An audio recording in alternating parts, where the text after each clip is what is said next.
Assalamualaikum warahmatullahi wabarakatuh teman-teman. Selamat datang di channel Nayana Maruta. Terima kasih saya ucapkan kepada teman-teman yang sudah melihat video saya sebelumnya. Terima kasih like, subscribe, dan komentar yang telah diberikan.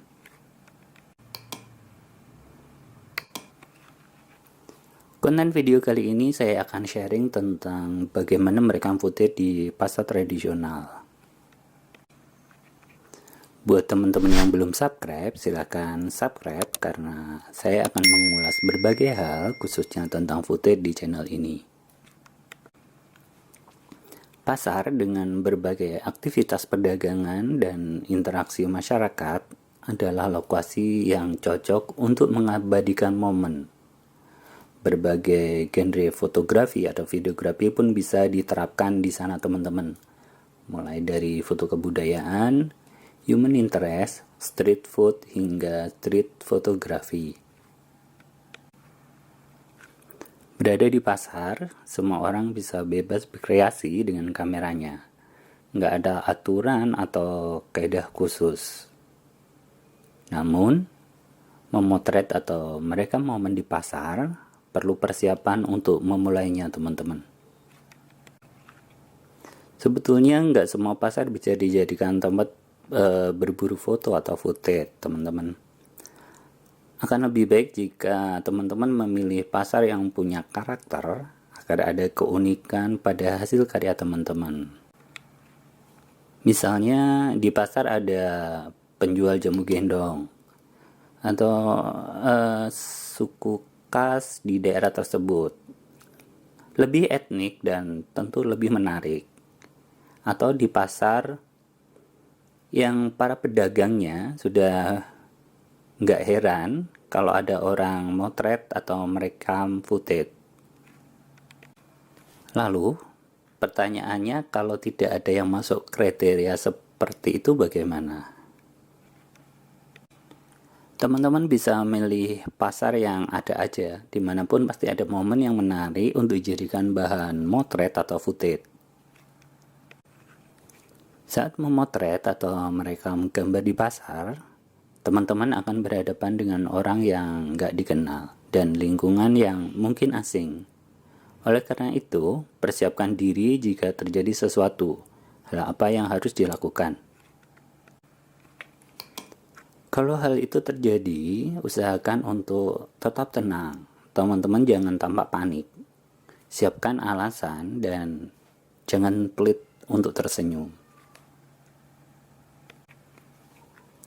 Dimanapun memotret atau merekam gambar, teman-teman sebaiknya memahami situasi dan lingkungan. Dengan begitu kita bisa terhindar dari sesuatu yang tidak kita inginkan. Memotret atau merekam gambar tentang pasar sebetulnya tidaklah susah, baik ketika mengambil gambar maupun melakukan editing. Karena di area publik, tentu memakai kamera yang ukurannya compact ataupun smartphone sangat disarankan agar nggak menarik perhatian orang. Jadi bisa menangkap momen secara natural. Biasanya sih orang di pasar itu kalau lihat kamera suka heboh, suka bilang masuk TV lah, masuk koran lah. Biasanya kalau saya hadapi hal seperti itu, saya hanya senyum saja. Memotret atau merekam gambar di pasar sebetulnya nggak perlu izin, jadi sebisa mungkin nggak perlu minta izin pada subjek yang kita ingin foto atau rekam, karena akan membuat kita kehilangan momen bila izin atau situasi yang nggak apa adanya, jadi nggak natural gitu. Namun bila situasinya tidak memungkinkan, lebih baik teman-teman izin atau kita beli sesuatu yang membuat mereka pedagang itu lebih welcome ya. Kita tunjukkan hasil foto kita dan bila mau bisa share lewat aplikasi chat, akan lebih mengakrabkan kita dengan subjek yang kita foto atau kita rekam.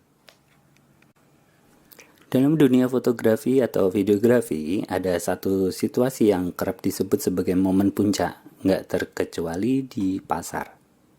Momen puncak ini umumnya akan menambah kredit foto atau footage dan membuat hasilnya makin bagus. Nah, apa momen puncak di pasar? Mungkin teman-teman ada yang sudah tahu. Yap, bener. Momen puncak di pasar adalah saat pedagang atau dengan pembeli melakukan pembayaran, karena pasar adalah tempat untuk melakukan transaksi jual beli. Kemungkinan terburuk yang terjadi saat kita memotret ataupun merekam gambar di pasar adalah hal seperti dibentak orang. Hal ini bisa saja terjadi. Jadi teman-teman perlu menyiapkan mental sebelumnya. Bila belum berani, jangan memaksakan diri. Teman-teman bisa memulai latihan hunting di pasar yang dekat rumah, atau setidaknya ada orang-orang di pasar tersebut yang teman-teman kenal. Nah, kalau sudah terbiasa, barulah naik level ke pasar lain. Semakin sering berinteraksi dengan situasi dan lingkungan di pasar, mental teman-teman juga bakal ikut terasa. Saya berharap tips tadi bisa membantu teman-teman yang ingin hunting foto atau merekam gambar di pasar, utamanya pasar tradisional. Semoga bermanfaat, dan bila ada yang mau ditanyakan, teman-teman bisa tulis pada kolom komentar. Kita bertemu di tutorial dan video-video selanjutnya. Terima kasih sudah menyempatkan waktunya. Tetap semangat. Wassalamualaikum warahmatullahi wabarakatuh.